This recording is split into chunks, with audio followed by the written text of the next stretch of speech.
Boa noite, acadêmicas do sexto semestre. Vamos começar agora a nossa revisão para N2 da disciplina Educação Aplicada aos Cuidados da Criança. Muito bem, eu queria explicar como vai funcionar a nossa avaliação e como eu vou marcar as pontuações desta avaliação. Vamos lá. A composição da nota para N2 vai seguir os mesmos moldes das outras disciplinas. 4.000 pontos é o total, onde 3.500 pontos advém da avaliação que estará disponível no portal e 500 pontos de uma das atividades de sala que eu já passei para vocês, que a maioria de vocês já me entregaram, e ela está disponível no encontro 10, na pós-aula do encontro 10. Bom, como falta uma ou outra acadêmica, eu coloquei nesta revisão, que eu enviei para vocês em PDF, nos grupos de WhatsApp da turma. Bom, qual é essa atividade que vai valer 500 pontos? Atividade do encontro 10, que diz o seguinte: a partir do texto indicado abaixo, escreva um texto com no mínimo 20 linhas sobre os espaços de escolas de educação infantil. E este aqui é o texto base, é um texto que nós utilizamos bastante. E aí vocês podem fazer diversas abordagens com relação a esse espaço da escola, a utilização do espaço, vocês podem falar sobre a mensagem não verbal desse espaço escolar. Então vocês fiquem à vontade a partir do material para fazerem as suas considerações. Lembrando que no mínimo 20 linhas, tá bom? Pronto, e aí vocês cumprindo essa atividade, vocês terão já 500 pontos para somar na avaliação que está disponível no AVA, que somando as duas totalizará 4.000 pontos. Vamos lá. Agora, vamos falar do material que será cobrado em nossa N2. Primeiro, eu quero falar da organização do espaço físico dos brinquedos e materiais para bebês e crianças pequenas. Bom, vamos lá. Eu tirei um excerto do texto que nós trabalhamos nesse encontro e eu quero destacar ele para vocês. Vamos lá. Para educar, é preciso ter uma ideia clara sobre quem são as crianças e sobre o que é relevante para a sua educação. Considerar que todas as crianças são cidadãs, como direito a uma educação de qualidade, é que devem ser educadas por meio de brincadeiras e interações é o primeiro passo. Então vamos lá. Entender que as crianças são educadas, cuidadas, desenvolvidas por meio de brincadeiras e interações, isso aí já é um primeiro passo. Muito bem. Para implementar esse eixo pedagógico principal, as interações e as brincadeiras, é preciso identificar que o espaço da creche ou da EMEI, dependendo da cidade que a gente esteja falando, da escola mesmo, da educação infantil, é preciso identificar que esses espaços dispõem, planejar o seu uso para selecionar e organizar os brinquedos e os materiais, dispor, organizar as equipes que planejam atividades dentro de um programa, e esse programa tem que ser consistente para as crianças em conjunto com os pais e também com a comunidade. Bom, pensar nesse tipo de espaço e nos materiais é necessário para as brincadeiras e interações, é importante, mas deve-se considerar também a qualidade dos espaços das crianças, a qualidade desse espaço da criança dormir, da criança se alimentar, de terem suas fraldas trocadas, de tomar banho, de explorar os objetos e ambientes sozinhas, ou com outras crianças, ou com as professoras. Bom, nós trabalhamos diversos cenários, diversas imagens, diversos vídeos. Então, a tríade educar, cuidar e brincar, ela está fortemente presente e imbricada na educação infantil e no cuidado e na creche também. Bom, eu me refiro à creche porque a gente pode separar a educação infantil em creche e as pré-escolas, né? Que aí é o grupo 4 e o grupo 5, crianças com 4 anos, crianças com 5 anos. Tá. Mas o que eu queria destacar para vocês com maior ênfase é o seguinte. O berçário, falando especificamente em ambientes para bebês. Pensando no berçário, eu trouxe essa imagem para vocês que diz o seguinte. Ela vai nos oferecer alguns espaços, o espaço do sono, espaço das atividades, espaço do banho, entrada de acolhimento. Lembrando que todas as interações elas devem ser conversadas, elas devem proporcionar o toque, o carinho, ela deve proporcionar o respeito à criança, ela deve proporcionar o desenvolvimento, saber que ela é amada e acolhida, para que ela também se desenvolva com segurança. Muito bem. O berçário é mais do que a sala de atividades onde os bebês brincam. Em geral, inclui uma sala com berços, separada da sala principal, uma área de troca e banho, que pode ser chamada de fraldário, uma área de alimentação, pode ser o lactário, e um solário, que é onde as crianças vão desenvolver atividades expostas ao sol.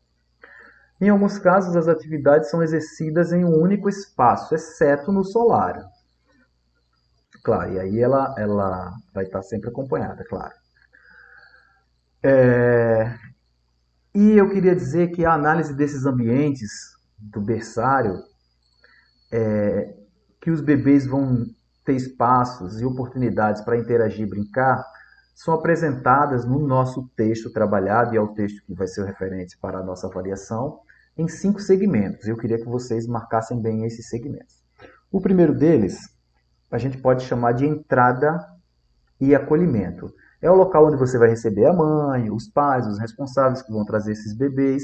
E ali também a mãe pode sentar, pode amamentar, pode conversar, pode observar. Muito bem. Separado dali, a gente já vai ter um hall de entrada, os acessos para a sala de atividade, espaço do sono, espaço do banho, um solário com um jardim sensorial. Muito bem. Por que tudo isso separado? Porque cada criança ela tem seu tempo para sentir sono, para se alimentar. Então, por mais que a escola, a creche, o berçário estabeleçam as rotinas, e é importante que as tenham, mas, sobretudo no espaço do sono, a gente precisa que as crianças estejam separadas, em condições de estarem relaxadas, e as outras que vão estar em atividades mais ativas, ou tomando banho, enfim, que essas atividades elas possam ser executadas em sequência, claro, sim, de forma organizada, mas que também respeite o espaço da outra criança que está, por exemplo, no momento do sono. Muito bem, então essa imagem aqui é uma sugestão de berçário para atender uma proposta curricular educativa que venha favorecer o bem-estar da criança e seu acolhimento e interação. Então, marquem bem essa imagem, marquem bem esses 5 segmentos. Muito bem. Critérios para a compra e uso de brinquedos e materiais para a escola de educação infantil. Nós conversamos bastante sobre isso. Comprar o brinquedo não é só entender qual é o brinquedo apropriado para a faixa etária. Isso é importante, sim. É importante que a escola, a creche, o EMEI, ela entenda o que cada criança e cada faixa etária necessita para se desenvolver. No nosso trabalho, no nosso texto, eu destaquei o programa Dinheiro Direto na Escola, que facilita a instituição o acervo ao longo do ano letivo. Então, esse PDDA, ele tem dinheiros que são, eles têm verbas que são destinadas para o consumo de coisas, insumos que não durem, e também são destinados para outras atividades de compra de material permanente, um brinquedo de uso duradouro, enfim. Tá. Então, neste caso, é importante que tanto as professoras elas participem da seleção desses brinquedos, da escolha para compra, também os pais e também as crianças. De que forma as crianças vão participar? Com as preferências que elas já demonstraram em momentos de interação anterior, momentos de brincadeira anterior. Então, você sabe que as crianças elas desenvolvem bem com mobile, você sabe que a criança desenvolve bem com brinquedos sensórios, você sabe que a criança gosta de alguns brinquedos não estruturados para brincar na caixa de areia. Enfim, então, trazer também o que é bom para a criança é respeitar também o que ela gosta no seu dia a dia. Claro que novas propostas podem ser inseridas, brinquedos novos e diferentes. Bom, a professora é responsável pela elaboração das atividades do seu grupo de criança. Uma programação adequada prevê para cada atividade os materiais necessários para o conjunto das crianças. E é verdade, porque a falta de planejamento e a previsão inadequada dos recursos, do dinheiro, enfim, vai conduzir a uma situação de pouco envolvimento das crianças, né? Acaba que as crianças não se envolvem porque, de certa forma, nós limitamos, pela nossa má gestão do recurso, o acesso dessa criança, sobretudo ao brinquedo. Então, é importante que a gente planeje, que a gente saiba gastar ao longo do ano o dinheiro e compre os brinquedos necessários e adequados para a idade. Vamos lá. Algumas questões eu gostaria de destacar com relação à compra dos materiais, que fica fácil quando a gente conhece os produtos e quando se tem uma lista dos itens a serem adquiridos. Então, assim, é importante que a escola, você professora, já vá elencando os brinquedos que você gostaria de adquirir ao longo do ano. Porque quando chega o recurso, muitas vezes a escola tem 10 dias, 15 dias para poder fazer a compra. E uma compra assim, rápida, muitas vezes ela não vai atender o que a professora pensou, a professora talvez esteja de licença, ou talvez não esteja mais participando da equipe naquele momento, e era uma professora experiente, que já fez o levantamento do que é necessário. Então é importante que se tenha uma lista com antecedência. E antes de adquirir os materiais, é preciso observar os seguintes itens. Preste atenção nisso. Presença de diversidade dos materiais, não só de plástico, mas de produtos industrializados ou um só fabricante. Tipos diversos de brinquedos, carrinhos grandes, carrinhos pequenos, articulados, coloridos de madeira e de ferro. Variação de temas em todas as salas de atividades. Não é necessário o mesmo material nas salas, mas todas as salas devem possuir recursos suficientes para as crianças brincarem e construírem os seus projetos. Disponibilidade de materiais adequados em quantidades suficientes para todas as crianças. Resistência do material. E como é que a gente vai medir essa resistência? A gente pode pedir uma amostra para testar junto às crianças e os adultos. Dizer, olha, eu estou interessado em comprar 20 unidades desse carrinho, mas o senhor pode me ceder uma amostra para eu testar lá com as crianças, se esse brinquedo ele vai desmontar facilmente, se ele vai quebrar facilmente? Também tem isso. A loja que possivelmente vai vender, ela vai estar interessada a loja ou o fabricante vai estar interessado em ceder uma amostra assim. Bom, e ter referência da garantia do fabricante, né? Porque o recurso é pouco, é escasso e o brinquedo precisa ser duradouro também.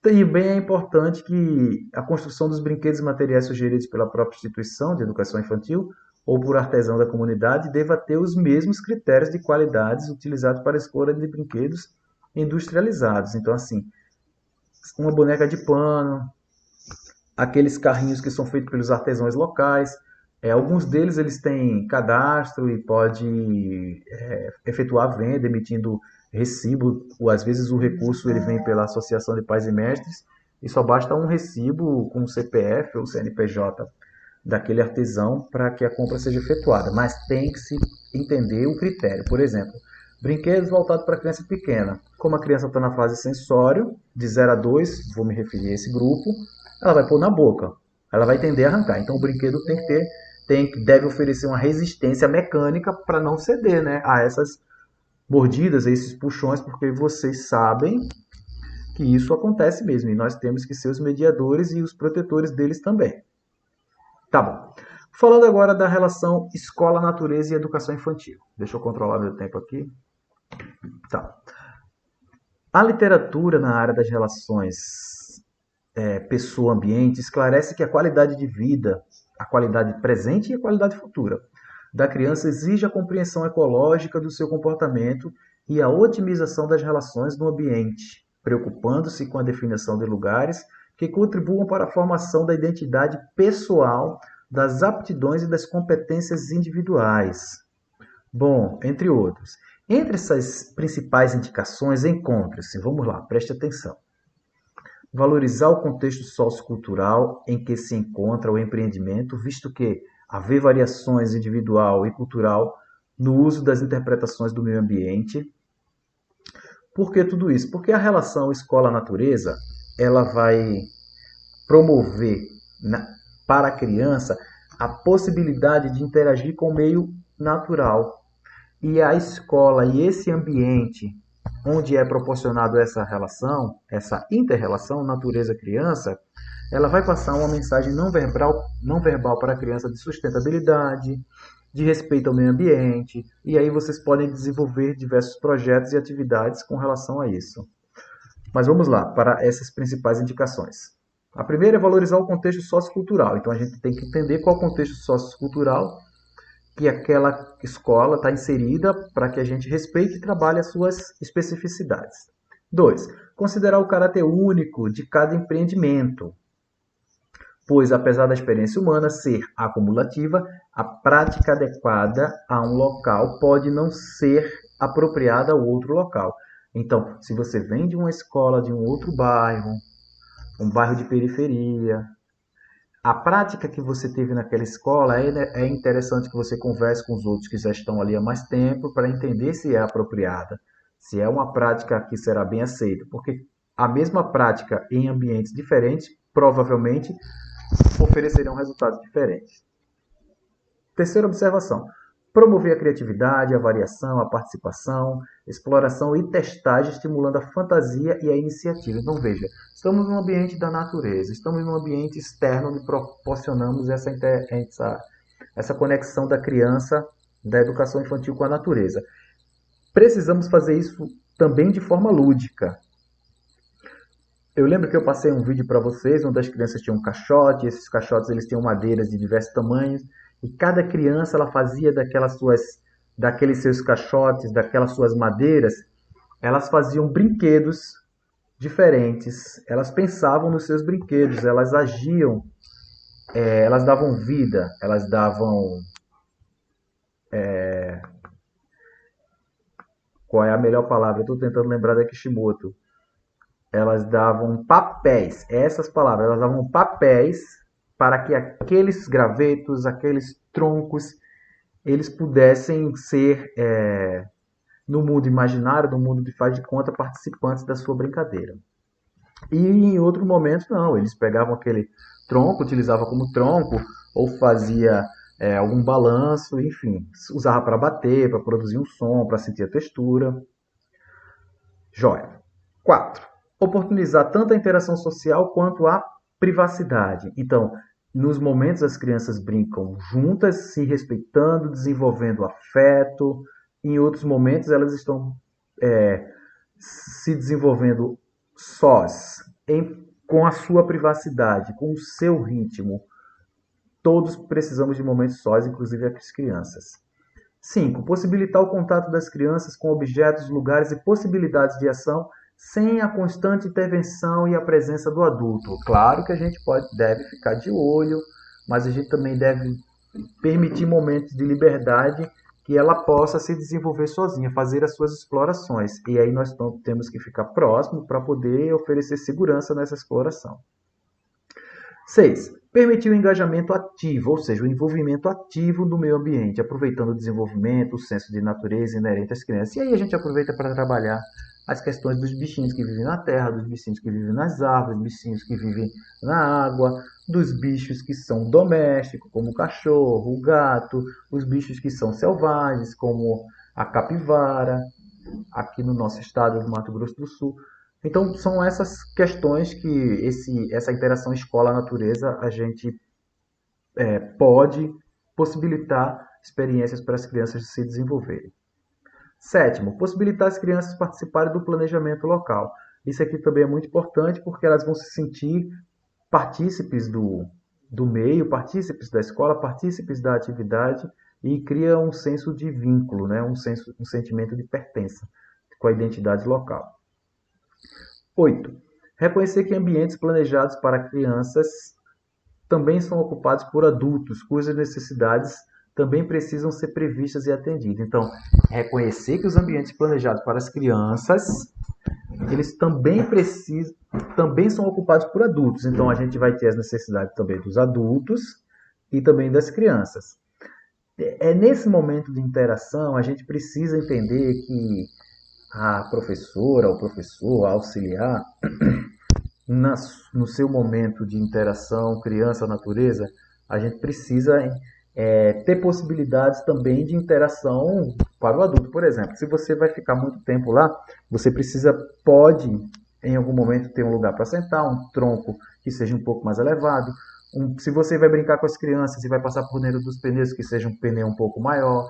Então, que que a criança entenda que algumas coisas também são pensadas para os adultos e os adultos, claro, entenderem que a grande maioria das coisas na escola, dos materiais, das atividades são pensadas para as crianças. Afinal de contas, esse é o objetivo de promover o desenvolvimento delas, né?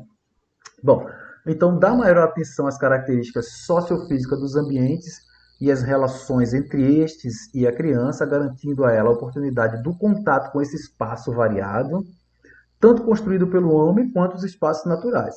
É uma maneira de proporcionar à infância condições plenas de desenvolvimento, gerando a consciência de si, que são provenientes da riqueza experiencial. Então, essa riqueza experiencial, ela proporciona, como eu falei para vocês, zonas de desenvolvimento proximal já no linguajar, já utilizando os conceitos de Vygotsky.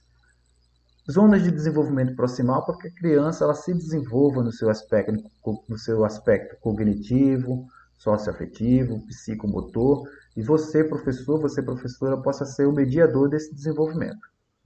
Eu vou fazer assim. Agora eu vou dar um break nesse vídeo, para ele não ficar tão pesado, e vou fazer a parte 2, tá bom? Então eu vou parar. Agora, um abraço, te espero já já no vídeo parte 2 dessa revisão.